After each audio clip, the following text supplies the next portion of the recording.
नमामि धन्वन्तरिमादिदेवम्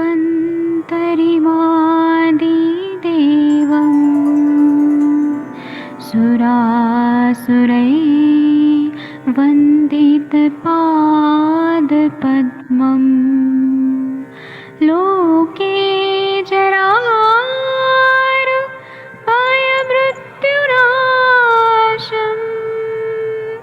दातारमीशम् विविधौषधीनां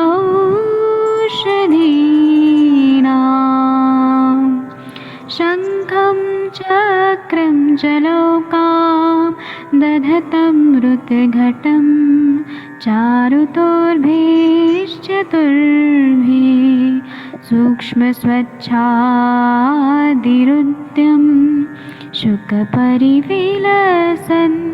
मौलिमं भोजनेत्रम् कालाम्बोदोज्ज्वलाङ्गं कटितटविलसत् चारुपीताम्बराढ्यं वन्दे धन्वन्तरिन्तं निखिलगदमिव प्रौढदावाग्निनीलम्।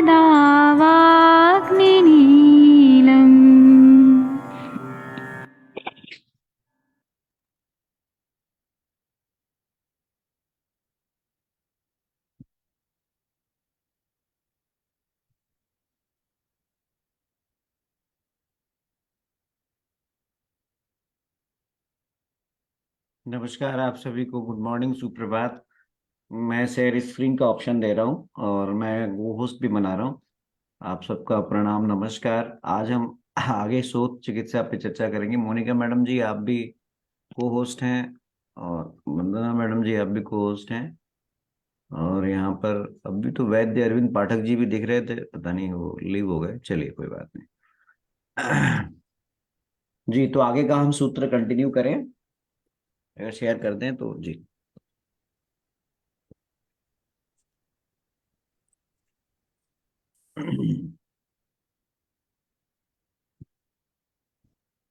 नाम सर 6 और 7 से शुरू करना है जी 6 और 7वां मैं पढ़ता हूँ। प्रणाम।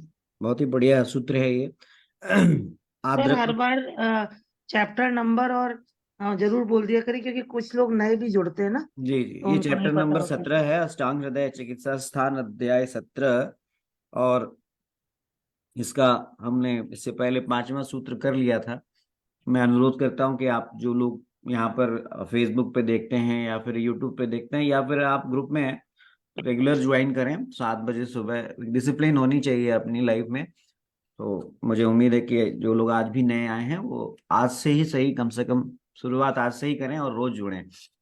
और मेरी तरफ से इतना रहेगा कि मैं सेशन पे रोज ही इसको, ये रोज ही चलाऊंगा, इसको प्रयास करूंगा कि ये रोज ही चले।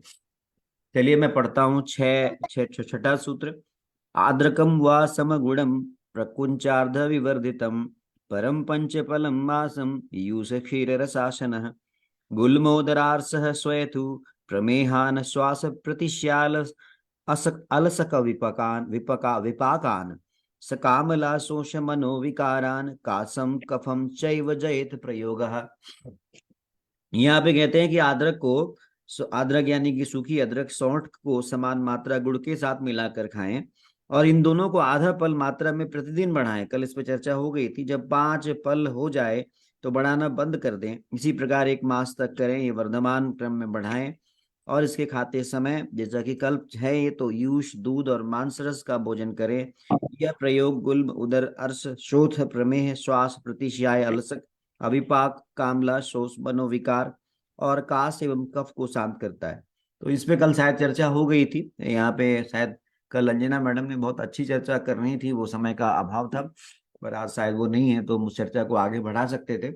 तो ये 8वां, ये तो हो गया था शायद मैडम, इसका टीका रह गया था क्या? ये शायद हो गया था जहां तक मेरा ख्याल है। नहीं सर, ये वैसे नहीं हुआ था। तो चलिए इसका वक्तव्य भी पढ़ देता हूं मैं। सौंठ और गुड़ दोनों को आधा पल मात्रा में हमें बढ़ाना चाहिए। यदि हम अकेले गुड़ की मात्रा को बढ़ाएंगे तो भी दिक्कत हो सकती है, क्योंकि अग्निमान का भय होता है और ये 5 पल की जो मात्रा है लगभग इसमें 10 दिन हो जाते हैं। तो ये उत्कृष्ट मात्रा, इसके आगे नहीं बढ़ाएं और इसी मात्रा को 1 मास तक खाएं। तो ये आज के समय में भी ये मात्रा काफी अधिक होती है, तो ऐसा यहाँ पे वक्तव्य में लिखा है। आप इसमें से किसी कोई इसकी टीका पढ़ सकते हैं, अवश्य पढ़ें जी। मैम विनीता जी आप पढ़िए इसकी टीका संस्कृत में जो लिखा है, निचला श्लोक जी। जी सर, प्रणाम सर। अद्रक व तुल्य गुण फलार्धेन प्रतिदिन वर्धिता पर पंच पल यावत् एकस्मिन्नेव दिने पल पंचक प्रमाण स्यात् पुनः पुनरपि ह्रासयेद अर्धपल यावत् एव मास यावदेश प्रयोग यथोचित कफ पित्त वाताधिको युषादिभिः भोजिशात् एश्च प्रयोगो गुल्मादि चतुर्थ कफान्तान् जयेत्। तो इसका अर्थ बताइए मैम। जी सर, इसमें ये है बता रहे हैं कि अदरक और गुड़ को अर्ध पल की मात्रा में प्रतिदिन बढ़ाते हुए 5 पल तक ले जाना है। एक दिन फिर 5 पल प्रमाण तक लेना है, पुनः उसको धीरे धीरे कम करना है, मतलब उसको घटाते जाना है 1 पल की मात्रा से। एवं मास यावदे, इस तरह से 1 मास तक इसका प्रयोग करना है। यथोचित कफ पित्त वातादि को युषादि भोजी, मतलब कफ पित्त और वात की अधिकता में युषादि भोजन करना चाहिए, मतलब जिस दोष की अधिकता उसी के अनुसार भोजन करना चाहिए। एष च प्रयोगो गुल्मादि चतुर्दश कफान्तान जेत, इस तरह से ये गुल्मादि जो 14 हैं उन कफान्तान, कफ के जो कफज विकार है उनको ये जीतता है, मतलब उनको ठीक करता है। ठीक है सर? जी जी बिल्कुल सही पढ़ा आपने, बहुत अच्छा इसमें बहुत अच्छा भोजन पढ़ा आपने। का बहुत अच्छा बताया है सर, कि मतलब जो दोषानुसार उन्होंने बोल दिया कि यूष, दूध और मांस रस, अलग अलग दोषों में जैसी वृद्धि हो उस हिसाब से अपने भोजन में यूष, दूध और मांस रस इसका भोजन करना है। और सर 1 पल की मात्रा को, मोनिका मैम 1 पल की मात्रा को सबके बता दीजिए कि 1 पल कितना हुआ। मैम 4 तोला होता 4 है। तोला होता है मैम 1 पल। जी, अप्रोक्सीमेटली आज की डेट में 10 ग्राम को 1 तोला लेते हैं, पहले 12 ग्राम को लेते थे। तो 1 पल 40 ग्राम के और अप्रोक्सीमेट। कितने कितने सारे रोगों को कवर भी किया उन्होंने इसमें। वही मैम ये बताया कि 14 रोग गुल अच्छा से शुरू इसमें होके इसमें कब जो तक जो लिखे हैं। इसमें एक चीज जो है, इसमें बढ़ाने के लिए कहा है, फिर बढ़ा के घटाते हुए लाने के लिए नहीं कहा है। एक बात ये भी है, जैसे हम कल्प में देखते हैं कि हम मैक्सिमम डोज तक ले जाते हैं, फिर हम उसे ग्रेजुअली घटाते हैं, पर यहाँ घटाने की बात नहीं है। उस 5 पल की डोज में ही आप इसको खिलाते रहें फिर कहते हैं ये, तो ये भी एक चीज है यहाँ। इसमें टीका में लिखा हुआ है, टीका में लिखा है ना, पुनरअपि ह्रासयेद अर्धपल यावत, यानी हाँ दोबारा इसको कम करते रहे, आधे पल तक यस लेके आए। यस, फिर ये यहाँ पे कल्प है। लिखा है जी सर। बिल्कुल सही है, टीका में लिखा है पर मूल सूत्र में नहीं है। तो वही मैंने कहा कि ये जब अगर कल्प है तो इसे हम अगर बढ़ा रहे हैं तो फिर हमें घटाना भी चाहिए इसे। तो इसी प्रकार से 1 मास का निश्चित है। पुनर्रपि ह्रासयेद अर्धपल यावत, यानी आपको आधे आधे पल की मात्रा में इसे घटाते हुए और टोटल आपको 1 माह तक प्रयोग करना है। मैं इसलिए कह रहा हूँ कि कल्प चिकित्सा पे हमने काम किया है, तो वहां उस वक्त हमें शायद ये रेफरेंस याद नहीं था, नहीं तो हमने उस वक्त ये अपनी थीसिस में इसको इंक्लूड किया होता जी। जोशी सर, ये मतलब आप सरल भाषा में बता दीजिए। मान लो आधा 1 तोला गुड़ और 1 तोला सूठी से शुरू होके कितना देखिए बढ़ा सीधे सीधे सीधे सरल भाषा में है कि आपको क्या क्या करना है। आपने अदरक और गुड़ जो है वो इन दोनों को आपने समान मात्रा में लेना है, ठीक है जी। जी जी बराबर लेना है। बराबर लेने के बाद जो है इनकी जो जो भी आपने मात्रा ली है वो एक आप स्टार्ट, भाई आप एक यहाँ पे कोई स्टार्ट तो करेंगे ना आप, चाहे आप आधे आधे पल की मात्रा में लिए, आप मान लीजिए आधे आधे पल की मात्रा में लिए। 1 पल जो है वो लगभग लगभग कितना होता है 1 पल, अभी बताया मैडम ने कि वो 4 तोला होता है। हाँ, अगर 20 आप ग्राम ले लिया जी, 20 ग्रामों में ग्राम ले मान लो लिया तो अब 20 20 ग्राम ग्राम तो गुड़ ले बहुत हो लिया, जाएगा 20 ना। ग्राम। आप सुनिए डॉक्टर आर राजेंद्र सिंह जी, 20 अगर हम बराबर बराबर आधा आधा पल भी लेते हैं तो 20 ग्राम तो बहुत, 20 ग्राम 40 ग्राम हो जाएगा ये। तो 40 ग्राम तो 40 ग्राम तो काफी हो जाएगा। तो थोड़ा हमें अपने हिसाब से इसको थोड़ा सा मॉड्यूलेट कर सकते हैं हम कि मान लीजिए हमने इसको 1/4 पल लिया सपोज करिए, तो हाँ जी, 10-10 ग्राम की मात्रा में हमने लिया मान लीजिए, तो 20 ग्राम हो गया, ये स्टार्ट किया हमने। जी 20 जी ग्राम जी। का मतलब बड़े चम्मच से 2 चम्मच, सीधी सीधी भाषा में हम कहें, है ना। हाँ जी। तो हाँ जी। 10 टेबल स्पून की बात कर रहा हूँ, टी स्पून की नहीं, टेबल स्पून की।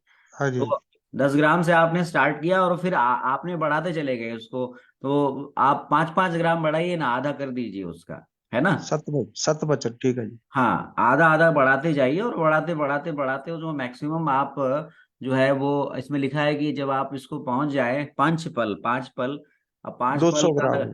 है 200 ग्राम। अब ये डिपेंड करता है कि वो व्यक्ति क्योंकि देखिए कि जो कल्प होता है ना, कल्प चिकित्सा का अर्थ यही होता है कि उसके अलावा कुछ भी नहीं लेना है आपने। तो अनुपान जो आपको बताएं वही लेंगे आप, चाहे आप पूरे दिन यूज लेंगे या फिर जो मांस रस ले सकते हैं वो मांस रस लेंगे। जो मतलब अनुपान का इसमें कल्प चिकित्सा के साथ ये रहता है कि आप भोजन वोजन नहीं देंगे उसको, फिर यही रहेगा पूरे दिन, समझ रहे हैं वैद्य जी, बिल्कुल हरेंद्र सत सिंह। बचत। और जोशी सर, इसको डिवाइडेड डोज में भी जैसे ज्यादा मतलब 200 मात्रा हो गई, हाँ, तो उसको और कम कर दीजिए ना मैडम, और डिवाइडेड कम डोज में करके, भी दे सकते हैं ना? और कम करके स्टार्ट करिए ना, मैं तो ये कह रहा हूँ भाई नहीं, रेशियो। और डिवाइड करके दे सकते हैं ना, मतलब एक ही साथ नहीं खाना है, थोड़ा नहीं नहीं, थोड़ा करके। एक साथ नहीं खाना, डिवाइड करके दे सकते हैं, रेशियो कम कर दीजिए रेशियो को, लेकिन कम करिए तो जो आचार्य ने बताया है उसी हिसाब से कम करिए, रेशियो कम करना है हमको उसी हिसाब से, और फिर हमें एक मैक्सिमम डोज पे ले जाके फिर उसे ग्रेजुअली हमें आधे पल आधे पल आधे पल आधे पल यानी फिर आधे आधे रेशियो में कम करना है। तो ये एक शास्त्र जो है, ये एक इंडिकेटर है, एक आपको रास्ता दिखाते हैं, पर ये जो लिखा गया है ये उस समय के व्यक्ति की अग्नि के हिसाब से, बल के हिसाब से मात्रा बताई गई है। तो इन मात्रा को आप, ऐसा नहीं है कि आप कम कर सकते हैं, ऐसा नहीं जी। ठीक है राजेंद्र सिंह जी, सर समझ में आ गया सर। बहुत बढ़िया सर, बहुत बढ़िया। तो ये बहुत बढ़िया। एक सौंठ और गुड़ का कल्प है, आप उसकी कल्प चिकित्सा आप कर सकते हैं, बहुत ही अच्छा भाई होगा ये डेफिनेटली। बस इसमें यह है कि गुड़ की मात्रा जो है हमने अधिक नहीं रखनी है, और निश्चित रूप से फिर अग्निबांध करेगा, अकेले सिंगल में नहीं रखनी है, ये भी बात है ना। उसके साथ में सौंठ मिला हुआ है अग्निदीप करने के लिए। तो इस पे काफी अच्छी चर्चा हो गई। ऐसे बहुत सारे कल्प हैं, गृहिणी रोग में आपने तक्र कल्प पढ़ा होगा, आमवात में आपने एरंड तेल कल्प पढ़ा है, आपने रसायन चिकित्सा में वर्धमान पिप्पली कल्प पढ़ा है, ऐसे बहुत सारे कल्प हैं। मेरे पास पूरी एक पुस्तक है कल्प चिकित्सा पे। तो मैंने अपने थीसिस में भी कल्प का, काफी कल्पों का रेफरेंस दिया हुआ है, और तक्र कल्प का कहाँ से रेफरेंस आया है, तो ये जैसे हम पर हमारे पास गुड़ और सूखी अदरक का कल्प, ये यहाँ पे रेफरेंस आया है शोध में, शायद ये दिया होगा हमारे थीसिस में। कभी मौका मिलेगा तो मैं कल्प पे आपको, खासकर मैंने बहुत समय से सोचा तो था, पर वो हो सर नहीं पा प्रणाम। टाइम नहीं मिल पा रहा है जी। चलिए आगे बढ़ते हैं। अच्छा, कुछ बताना चाहते हैं, कुछ और भी है, कुछ ऐड ऑन करना चाहते हैं शायद, मुझे जी लगता है। जी जी सर बोलिए रवि प्रणाम। कुमार जी सर। जी जी। मैं तो बोलना चाह रहा सर, वो आपने बोल दिया। जी थोड़ा जी। सा एक पॉइंट और ऐड करना चाह रहा था सर। जो जो भी औषधि हम जो है आरोही और अवरोही क्रम में रोगी को जो है उसे कल बोला जा सकता है सर ना। हेलो। जी जी जी, आवाज जो भी औषधि आरोही या अवरोही क्रम में दिया जाए रोगी को, तो उसे हम कल बोल सकते हैं। ये सर मेरा क्वेश्चन है।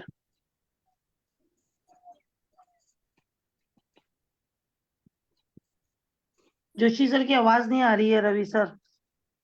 मैंने हाँ अभी मैं कल्प चिकित्सा का थोड़ा सा टेक्सुअल कॉन्सेप्ट यहाँ पे आपको बता देता हूँ, ये आपके जी आपके नॉलेज के जी लिए जी। होगा। मैंने अपनी थीसिस खोल रखी है, जो बहुत सारे रेफरेंसेस आते हैं। अगर आप कल्प चिकित्सा को पढ़ना चाहते हैं तो भला तक कल्प चरक चिकित्सा स्थान पहले अध्याय के 2 से 13वें सूत्र को आप पढ़िए, सुश्रुत चिकित्सा स्थान 6ठे अध्याय के 17वें सूत्र को पढ़िए, और अष्टांग हृदय चिकित्सा स्थान 39वें अध्याय के 66 से 71वें सूत्र को पढ़िए। यहाँ पे भल्ला तक क्षीर कल्प का वर्णन आया है।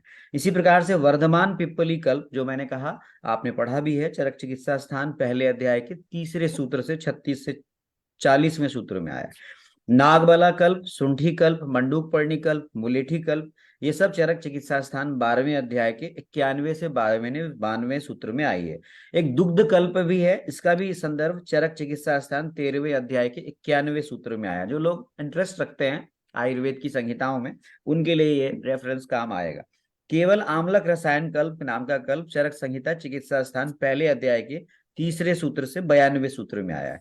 इसके अलावा परपटी कल्प, पिप्पली वर्धमान योग, ताम्र कल्प, इनका चक्रदत्त ग्रहणी प्लिहारी चिकित्सा अध्याय, हरितकी कल्प, रसोन कल्प, गुग्गुल कल्प, ये हारित संहिता कल्प स्थान पहले अध्याय के 5वें सूत्र में आया है। तो इसी प्रकार से जो गढ़ निग्रह है, गढ़ निग्रह एक पुस्तक है जिसमें भी बहुत सारे औषधि कल्प का वर्णन आया है। उसमें एक एरंड तेल कल्प है, गढ़ निग्रह रसायन तंत्र औषधि कल्प अधिकार में का वर्णन आया है।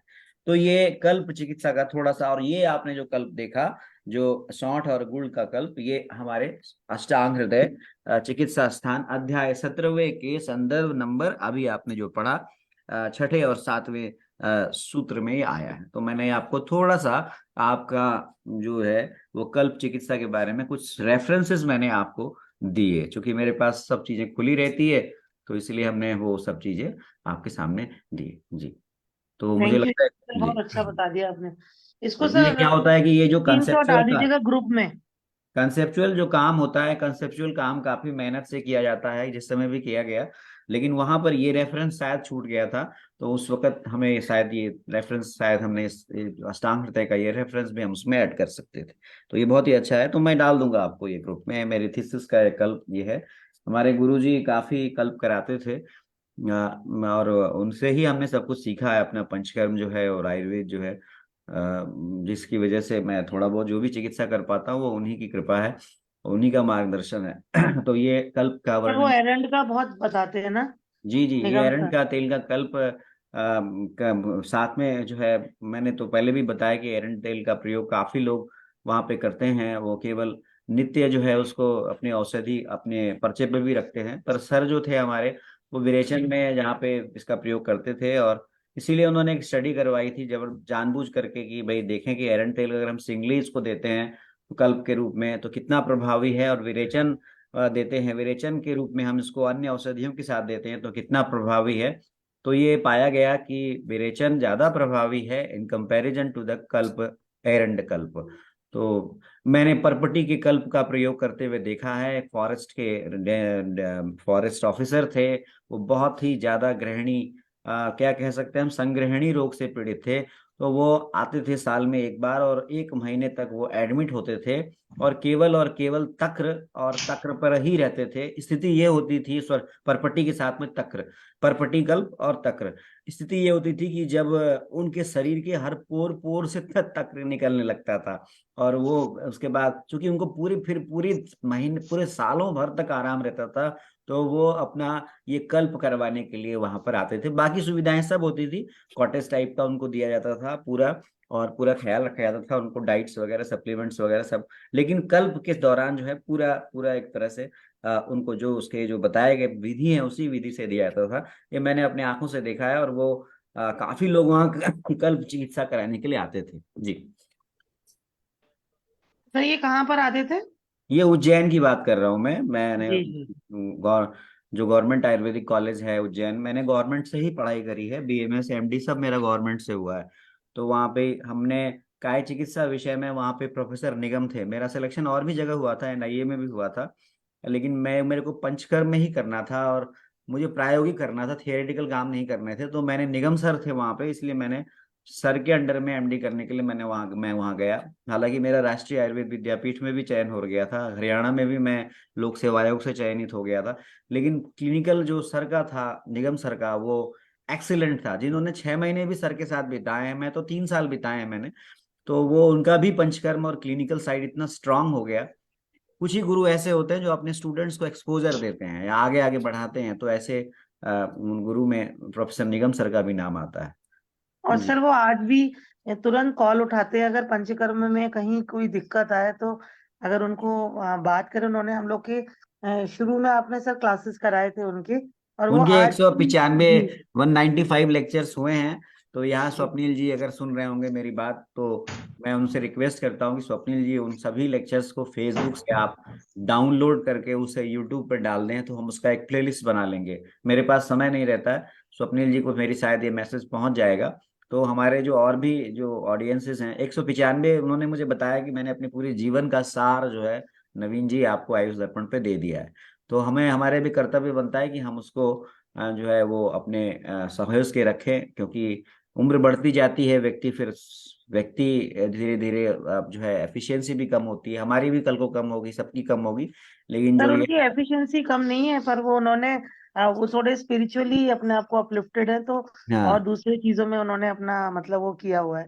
जी तो जी अभी भी वो आज भी जब भी फोन करो तुरंत वो आंसर देते हैं जी। नहीं, पर सर एक ये समय तो बड़े ऐसा लोगों होगा की कि खूबी होती है। एक समय तो ऐसा होगा ना, हर व्यक्ति एक समय तो जो है धीरे धीरे जो है हमारे प्रोफेसर रामहर्ष सिंह थे, वो कितने एक्टिव थे, सर के ही जमाने के थे, आज वो उस दुनिया में नहीं है। पर ये जो चीजें हम करके जा रहे हैं, ये करते हैं हम, जो रिकॉर्डिंग्स है हमारी, ये तो हमेशा रहेगी ना मैडम, मैं इसलिए कह रहा हूँ कि इसको हमारी लाइब्रेरी में सहेजित सहेजित रहे।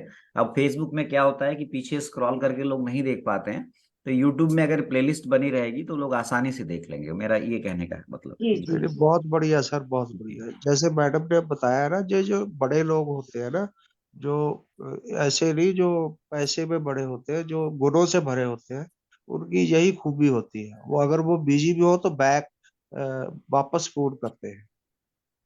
बिल्कुल, बैक भी करते हैं, साथ में जितने भी बड़े होते हैं लोग, वो जो ज्ञान से बड़े होते हैं वो फिर झुकते हैं, वो उनके अंदर विनम्रता आती है, विद्या जो है वो विनम्रता देती है और वो पात्रता देती है, तो इसलिए विनम्रता और पात्रता तो है ही, वही थोड़े बहुत। जहाँ बल मतलब किसी हमारे शब्दों से किसी को परेशानी होती है, तो इसका मतलब हम सही शिक्षा नहीं है हमारी।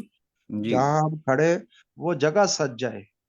और बिल्कुल सही। कई लोग होते हैं, उनके जब जब वो वहां पहुंचते हैं तो वहां दफा 144 लगानी पड़ती है भी, जहाँ हल्ला जरूर होगा। चलिए ठीक है, सही बहुत अच्छा। जी जी। कहते आगे बढ़ते हैं, चलिए आठवां आठवां सूत्र पढ़िए। चलिए ये हमारे साथ राजेंद्र सिंह जी हैं, आप पढ़ेंगे क्या सर, पढ़ पाएंगे? नहीं सर, मेरा पढ़ने में उतना फ्लो नहीं है अच्छा मेरी। अच्छा, कोई नहीं, तो वंदना मैडम जी आप पढ़िए। जी मैं पढ़ देती हूँ ऋषि सर। आवाज आ रही है ना? हाँ जी हाँ जी। घृत माद्रक नागरस्य कल्क स्वर साभ्यां पयसा च साधित्वा शवतु शव शवतु उदर अग्निसार देर भी भूतो अपि पिबन भव रत्य रोगः। अदरक के कल्क तथा उसी के स्वरस और गाय के दूध के योग से यथाविधि घृत पाक करें। इस घृत को मात्रा अनुसार पीने से शोथ, छींक, उदर रोग, मंदाग्नि के रोग से पीड़ित रोगी भी रोग मुक्त हो जाता है। जोशी सर इसको जरा लंबा सा जो है इसको जरा तोड़ के पढ़ दीजिए।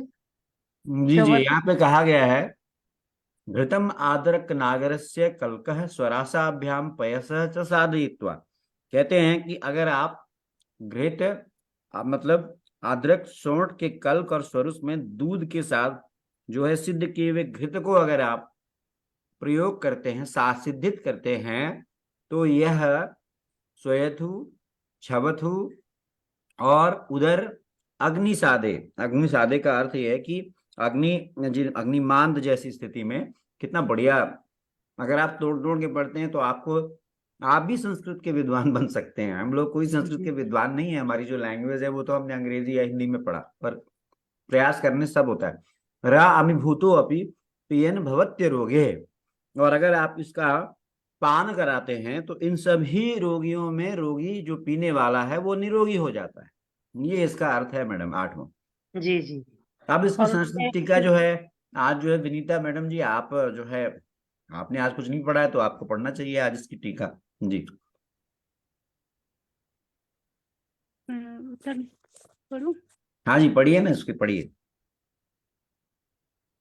घृतम आद्रक नागरस्य कल्कस्वरसाभ्या पयसा च साधयित्वा पक्त्वा पिबन् सोफादि अभिर्भूतो अपि निरामयात् आद्रक नागर आद्रक मुच्यते उपजात्यो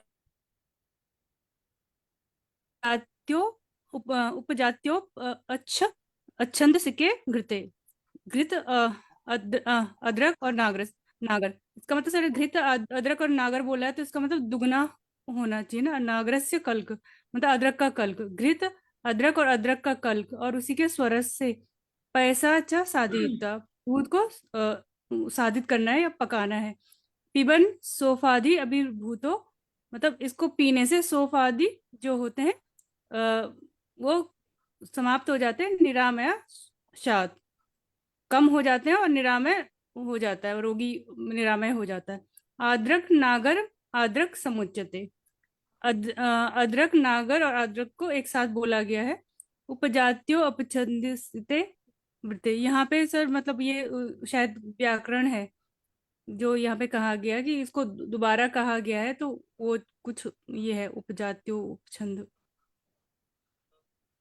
वो उसकी व्याकरणात्मक उसकी व्याख्या की गई है कि इसको इसको जो है इसका वृत्य का अर्थ है जो बताया गया है, उपछंदस्य की वृत्ते, मतलब ये जो ऊपर जो बताया गया है वो आवृत्ति मतलब उसको दोहराना है, उसको दोहराना है, ये इसका मतलब है। बहुत ही बढ़िया पढ़ा आपने। ऐसे ऐसे हम संस्कृत के सूत्रों को तोड़ तोड़ के जो है अष्टांग हृदय का पाठ करते हैं।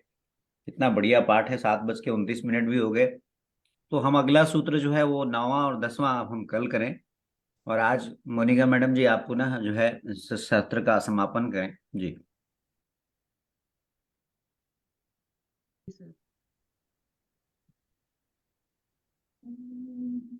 मैडम आवाज बहुत धीमी आ रही है, या तो मुझे सुनने में दिक्कत हो रही है। थोड़ा सा स्पीकर अपने अभी पास। ठीक है सर? बहुत बढ़िया जी। अब आ रही है ना सर?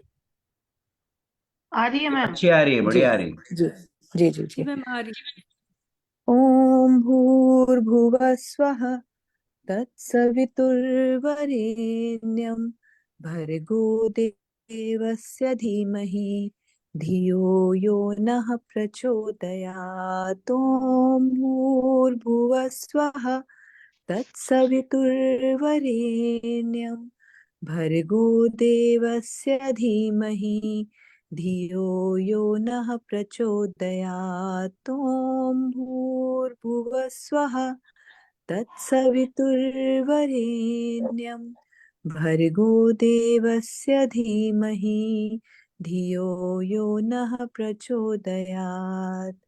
ॐ शान्ति शान्ति शांति भवतु। बहुत बहुत Thank धन्यवाद you. आप सभी का इस सत्र में जुड़ने के लिए और हमारे इस आयुष दर्पण के इस प्रातःकालीन प्रयास को सफल बनाने के लिए।